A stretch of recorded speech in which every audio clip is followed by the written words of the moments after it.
Hello everyone, आप सभी का स्वागत है हमारे यूट्यूब चैनल में। तो जैसा कि लास्ट एपिसोड में हमने देखा था कि जियांग को उसकी सिस्टम कहती है कि लाइला किसी खतरे में है और उसे बचाने के लिए उसकी सिस्टम यहाँ जियांग को उस सीक्रेट रियल में टेलीपोर्ट कर देती है। और उसी सीक्रेट रियल में यहाँ हेतिन और प्रिंस को उनके जो एंसेस्टर ड्रैगन होते हैं वो दिखता है, जो कि एक अजूरा ड्रैगन एम्परर होता है। इसी की ही बॉडी को कैप्चर करने के लिए तियानडू सेक्ट वहाँ पे आए हुए थे, लेकिन यहाँ पे इन दोनों के बीच फाइट होती है और उसी फाइट के दौरान उस जगह पे जियांग पहुँचता है।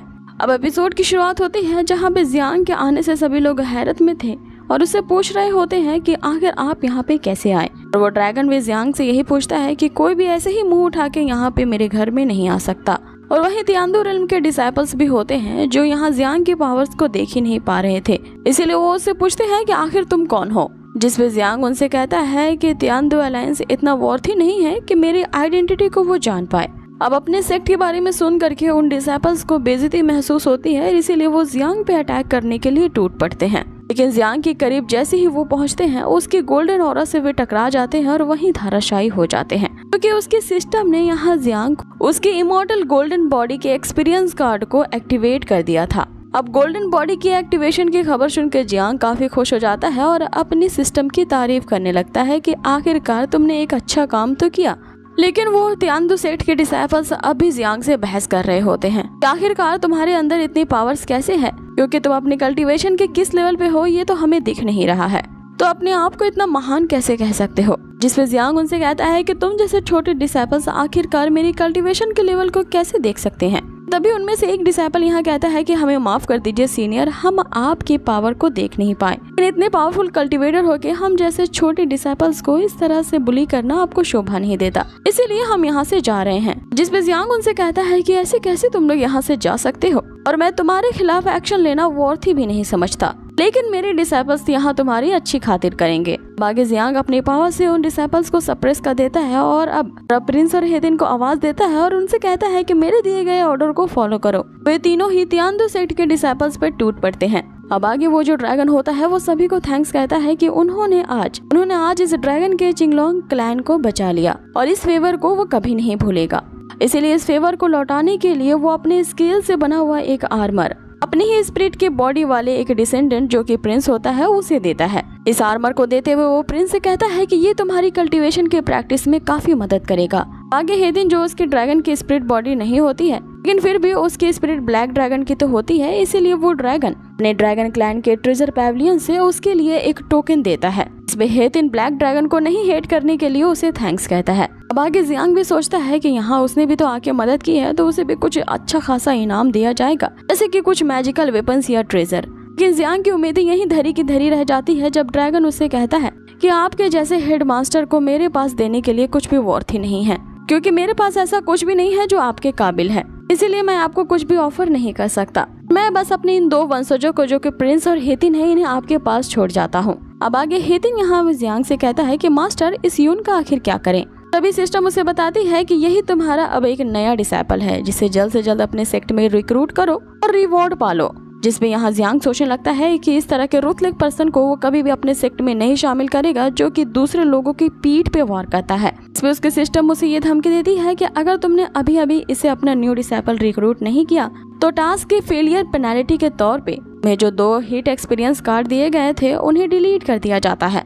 अब जियांग के लिए तो यही कार्ड ही सोर्स होते हैं जो उसे वापस से टेलीपोर्ट करते हुए उसके सेक्ट में ले जा सकते थे, लेकिन अब उसी सिस्टम ने इस कार्ड को डिस्ट्रॉय कर दिया था। इसलिए जियांग जैसे ही अब संकोच से उस यून को कहने वाला होता है कि क्या तुम मेरे डिसाइपल बनोगे, और यून तुरंत ही यहाँ पे अपना होमेज पे करता है और जियांग को अपना टीचर एक्सेप्ट कर लेता है।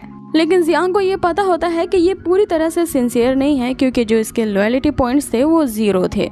आगे वे सभी उस सीक्रेट रिल्म से बाहर निकलते हैं, लेकिन बाहर का नजारा देख करके वो दंग रह जाते हैं, क्योंकि तियानडू सेक्ट के जो सारे एल्डर्स होते हैं उन सभी को चारों तरफ से घेर लेते हैं। उसे ये धमकी देते हैं कि तुम लोग यहाँ से जिंदा बच करके नहीं जा पाओगे।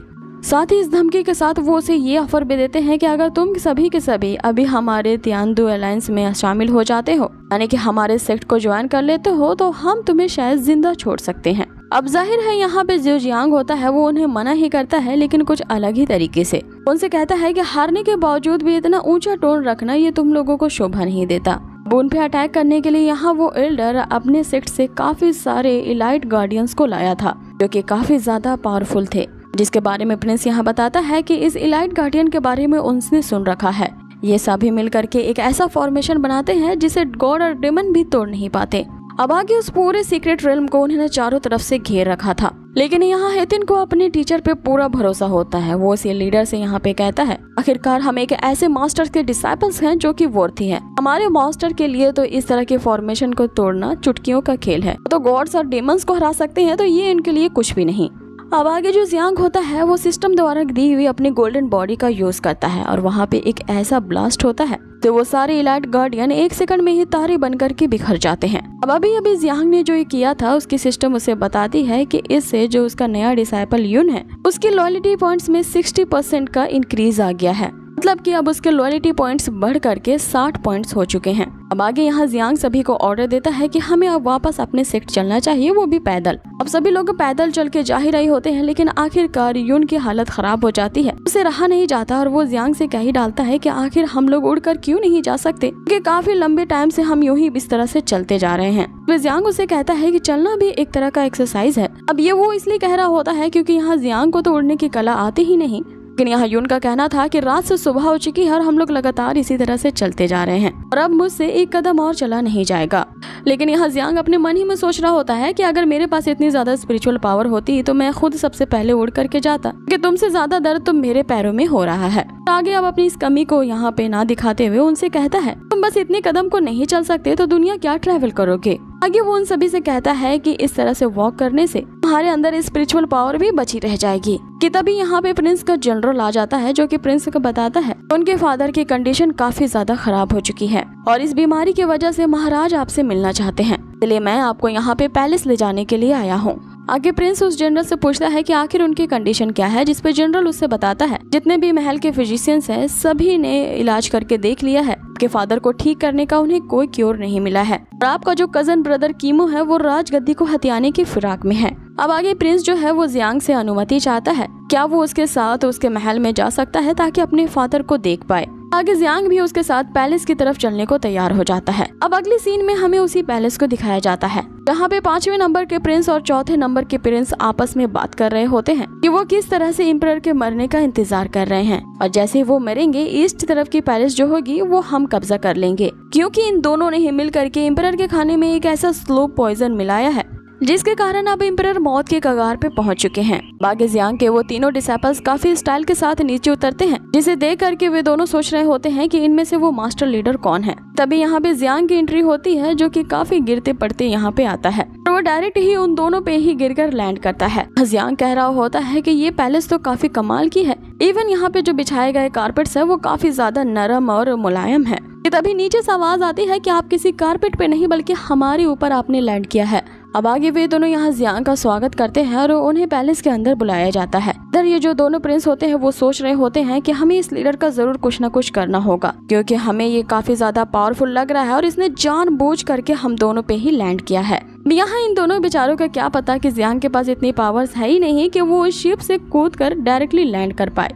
कि तभी उन दोनों में से एक यहाँ प्लान बनाता है कि पहले वे लोग इस लीडर की पावर को टेस्ट करेंगे, इसके बाद इसे कैसे ठिकाने लगाना है इसके बारे में सोचेंगे। अब अगले सीन में जियांग अपने बाकी के डिसाइपल्स के साथ उस एम्परर से मिलता है। यहाँ एम्परर उसे कहता है कि मैं आपको खुद रिसीव करने नहीं आ पाया क्योंकि मेरी कंडीशन कुछ अच्छी नहीं है। यहाँ वो अपने बेटे की तरफ देखते भी नहीं, बस उसे ये ऑर्डर दे देते हैं कि अपने हेडमास्टर को पैलेस के एक बड़े से हॉल में ले जा करके इन्हें रेस्ट करने के लिए कहो। अब आगे उन्हें पैलेस के एक बड़े से हॉल में ले जाया जाता है जो कि काफी लग्जूरियस होता है, जिसे देख करके जियांग सोचने लगता है कि यहाँ का एम्परर होना तो काफी अच्छा है, अब सारी ऐशो आराम का आप मजा चुटकियों में ले सकते हैं। जिस पे प्रिंस ये बात सुन लेता है और यहाँ जियांग से पूछता है कि मास्टर अभी अभी आप क्या कह रहे थे। जिस पे जियांग अपनी बात को चेंज कर देता है और उसे कहता है कि मैं बस यही कह रहा था हर एम्परर को अपने देशवासियों को किस तरह से रक्षा करनी चाहिए उनके बारे में सोचना चाहिए। अब आगे उनकी काफी अच्छी खासी खातिरदारी की जाती है और उन्हें शाही खाना परोसा जाता है। जो मीट उन्हें पेश किया जाता है वो स्पिरिचुअल फ्लेश से बना होता है। दिखाते ही यहाँ जियांग की स्पिरिचुअल ऑरा रिलीज होने लगती है और उसे लगता है कि वो अब नेक्स्ट लेवल पे ब्रेक थ्रू करने वाला है।